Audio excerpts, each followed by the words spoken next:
Hi, this is Mrs. Kidman, and in this video, we are going to be discussing complex or and imaginary numbers. So complex numbers include real numbers as well as imaginary counterparts.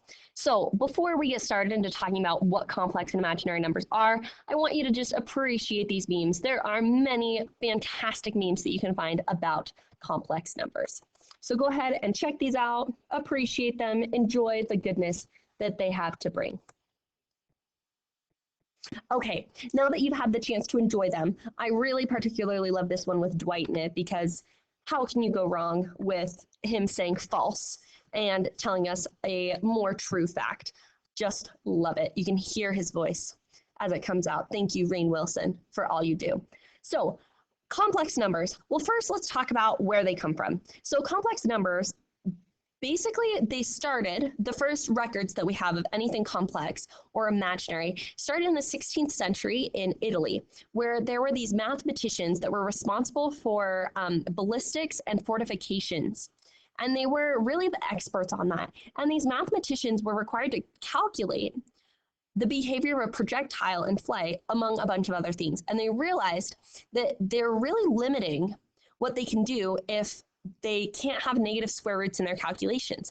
But they observed that if they do allow those, they could all of a sudden give a valid number answer that would give them more precise and accurate calculations.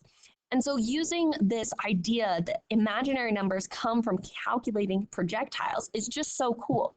Now, there is an article that is linked on Canvas that I'd recommend you read. It is from the book Maths in Bite-Sized Chunks by Chris Waring. The article that I found is from sciencefocus.com, so I'd recommend checking it out. And it's just called A Brief History to Imaginary Numbers. Just because imaginary numbers don't exist doesn't mean that they're completely useless. I would also recommend that you check out a couple of other videos on why imaginary numbers are important, if that interests you.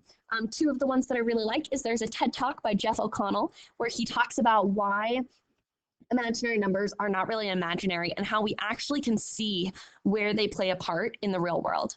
And then we also have Eddie Wu, who's one of my favorite YouTube mathematicians, and he teaches about why complex numbers are important. And so I would definitely recommend checking those out if you have any questions on why we study imaginary numbers in school. So what is an imaginary number or a complex number? Well, an imaginary number is a part of a complex number. So let's start with imaginary numbers. Imaginary numbers are represented with the letter I. We usually curl the bottom a little bit. Notice how it curls the opposite way of a J. We curl the bottom of it to make sure that we know that it's an I, not a variable. It's an imaginary number. And imaginary numbers are just equal to the square root of -1.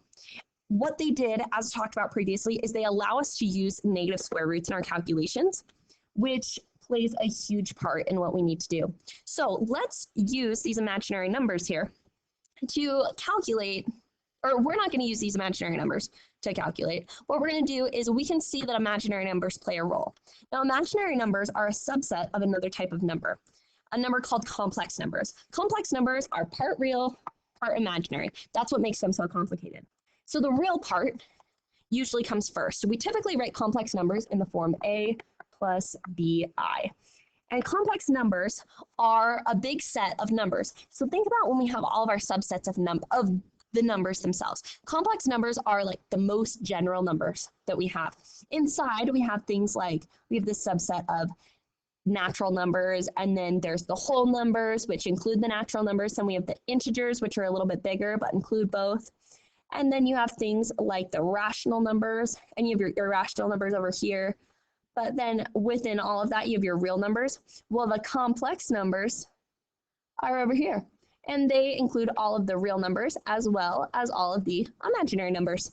And so the complex numbers are both.